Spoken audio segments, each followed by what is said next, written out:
Story 1. 1 second away. In 2016, when my daughter was 3, I took her to a park we visited often. It was a warm, sunny weekend, and the park was unusually crowded. I'm a very active mom, usually running around, playing with my daughter, but that day, with so many kids and parents filling the playground, I decided to sit down for just a moment. Even then, I wasn't distracted. I wasn't reading, scrolling, or chatting. My eyes never left her. I made sure of that. At the time, I was 21, young and petite, barely 5 feet tall and 115 pounds. People often mistook me for a teenage babysitter rather than her mother, but I was fiercely protective of my daughter, especially because her father was never involved in her life. She didn't know him. I didn't bring men around her. And aside from my brothers, she wasn't used to being around men at all, especially men with facial hair. They frightened her. What happened next is something I can still see clearly. It felt like a nightmare. I knelt down, held her tiny hand and told her softly, "I'm right here, baby, I'll be watching." She nodded and turned toward the swing set just a few steps away. Halfway there, she turned around, her golden hair catching the sunlight, and looked back at me with the biggest, brightest smile. She waved. And then I saw him. A man. Brown skin, beard, dressed casually. Too casually. He moved fast, effortlessly, like he belonged there, like he had done this before. He grabbed her hand, and he started walking away. Toward the parking lot. My brain took half a second to process what I was seeing, half a second too long. Then I was running. My heart pounded so hard I could hear it in my ears. I caught up to them and grabbed her hand with both of mine, yanking her back. "What the hell do you think you're doing?" My voice was shaking, but I stood my ground. The man froze. His eyes widened, like he hadn't expected to be stopped. He stammered, fumbling over his words. Is this your daughter? She came up to me. She said she was scared. I couldn't find her parents." Liar. He pointed vaguely toward a random part of the park, but his words were sloppy, unconvincing. My daughter was terrified, clinging to me like her life depended on it. I knew. Then he ran. But he wasn't alone. Out of the corner of my eye, on the opposite side of the park, I saw someone else take off. A white guy, clean-shaven, jumping into a different car. 2 of them, 2 men, 2 cars, 2 stories. I called the police. Immediately doing my best to keep the panic out of my voice as I explained what had happened. What they told me still haunts me. They said it was a common child trafficking tactic. 2 people, usually of different races or genders, work together. One grabs the child. If they're caught, a witness gives a description. A brown man with a beard ran off in insert car model here. But by the time the police act, the child is already gone. They've been swapped. The second person, someone who doesn't match the description, is already driving away with the child. No one's looking for them. The police chase a ghost while the real kidnapper disappears without a trace. It was way too close. If I had looked away for even a second, if I had been texting, reading, talking, scrolling, if I had done anything other than watching, my daughter would be gone. Forever. I wouldn't have been fast enough. I wouldn't have known. My advice? Never let your guard down. Never assume you're safe. Not even for a second.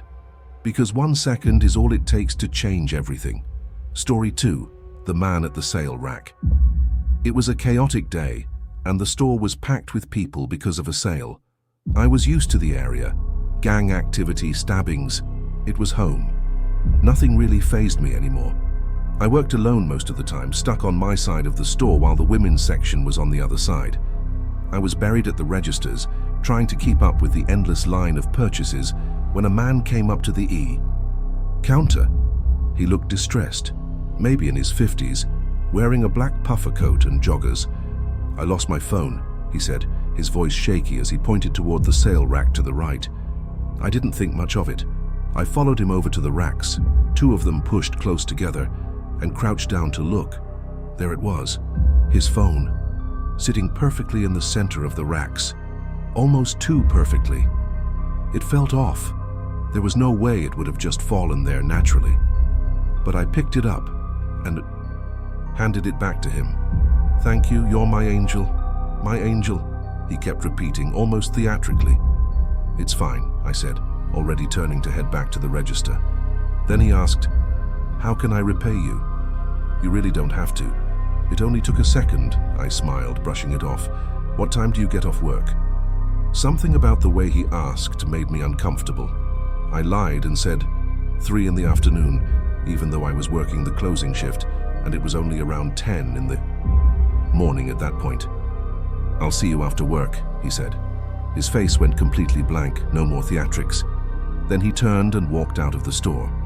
I tried to brush it off, just a weird encounter, nothing to worry about. The day dragged on. By the time closing came, it was around 8 in the evening. My co-workers and I locked up and began leaving together. I was trailing behind as usual. I was quiet and didn't socialize much. As I stepped outside, I saw him, the man, sitting on the bench, watching us. My stomach dropped. He wasn't passing by, he was waiting. I tried to stay close to my co-workers, but I could feel his eyes lock onto me as I passed. He stood up and started walking toward me. "I want to take you for a drink," he said, stepping closer. "To thank you." I can't. I have to get back, and I'm only 17.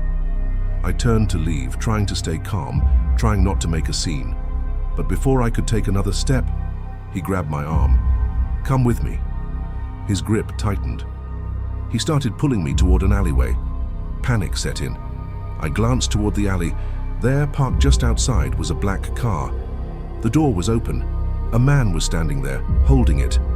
"Come on," he said, pulling harder now. My mind was screaming, but I was still trying to be polite, still trying to reason. "Please, I have to go, I really can't." Then his face changed. His expression went cold. He yanked me harder. I could feel the strength in his grip. Fight or flight finally kicked in. I dropped, just collapsed like dead weight. And he let go. I didn't wait. I ran. I sprinted to the bus stop, heart pounding, legs barely holding up under the adrenaline. I didn't look back. Once I got there, I called my boyfriend. He came and picked me up. But I was too shaken to tell him everything. I never called the police, I don't know why. Maybe I was afraid they wouldn't believe me. Maybe I was still trying to convince myself that it wasn't as bad as it felt. But I know. I told my mom a few years later. And when I saw the horror in her eyes, that's when I realized just how close I came to disappearing that night. Human trafficking is real. And in a city like London, with over 8.5 million people, it often goes unnoticed. If I hadn't dropped to the ground, if I hadn't fought back, I wouldn't be here to tell this story. Story 3. The Delivery Guy. I've had my fair share of unsettling experiences with customers over the years, but this one shook me to my core. For context, I was 23 years old at the time, and I'm female. It all started on a Friday. I was working a double shift at the restaurant. Around 11 in the morning, a delivery guy came in with a package I had to sign for. I smiled, signed the slip, and wished him a good day. He seemed nice enough, just another quick, forgettable interaction during a busy shift. The day dragged on, and by the evening, the place was packed. Every seat was filled, and the parking lot was overflowing. I was running around like crazy, taking orders, mixing drinks, and trying to keep up with the rush. Somewhere in the chaos, a man sat down at the bar. I didn't think anything of it, just another customer. He ordered a drink, then an appetizer, and eventually dinner. We made small talk, nothing out of the ordinary at first. "How long have you worked here?" he asked casually. "A few years," I replied, pouring another drink. "I've worked my way up." "Do you like it here?" he asked. Just typical bar conversation. At first. But then things started to shift. The questions became more personal. "Do you have a boyfriend?" I smiled politely and said I did, hoping it would end the topic. But it didn't. He kept steering the conversation back to me, complimenting me, telling me how beautiful I was over and over. "Can I have your number?" "No, I don't think my boyfriend would appreciate that," I said, trying to laugh it off. "Okay, what's your last name then? Maybe we can be Facebook friends." I kept declining. But he was persistent. And something about his tone, it wasn't flirty, it was insistent. And then he said something that made my stomach drop. "I actually came in this morning to drop off a package. You signed for it, remember? I came back just for you." I froze for a second, but forced a fake smile. "Oh, yeah, I remember now," I said, trying to play it off. But inside my heart was racing. At this point I was so uncomfortable that I excused myself and went to the back to vent to my manager. She told me to just keep an eye on him, and that we'd deal with it if things got worse. Eventually, after what felt like forever, he paid his tab and left. I breathed a sigh of relief, but that wasn't the end. We closed at 10, and by 10:30 the place was empty. I was finishing up cleaning the bar, wiping down glasses, when I looked up, and my heart stopped. The front of the restaurant was lined with large windows that faced the parking lot, and there he was, the delivery guy. He was standing by his car, but he wasn't just standing, he was clearing out the back seat. The doors were wide open. He was leaning in and out, moving things around, shuffling bags. Why was he cleaning out his back seat? It had been almost 4 hours since he left. Panic set in. I ran to get my manager, dragging her from the front so she could see for herself. "He's still out there," I whispered, my voice shaking. Her face went pale. She offered to call the police, but I told her not to worry. I'd call my boyfriend, who lived just 5 minutes away. I didn't want to cause a scene if it was just a weird misunderstanding. When I called my boyfriend, I could barely get the words out. He immediately knew something was wrong and said he was on his way. My manager made me sit in the office until he arrived.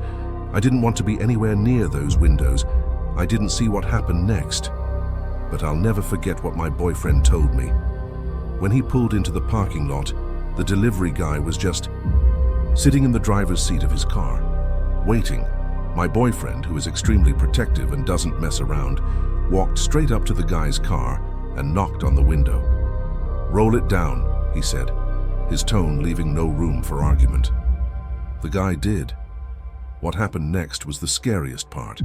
He started mumbling in another language, pretending he didn't speak English, but my boyfriend wasn't having it. "Don't pull that crap with me. You've been talking to my girlfriend all night. You speak English just fine. You need to leave now." The guy kept mumbling, avoiding eye contact. "You've got 15 seconds before I pull you out of this car, and you never leave this parking lot." Finally, the guy put the car in drive and sped off. I was on edge for weeks after that. I couldn't shake the feeling that he was watching me.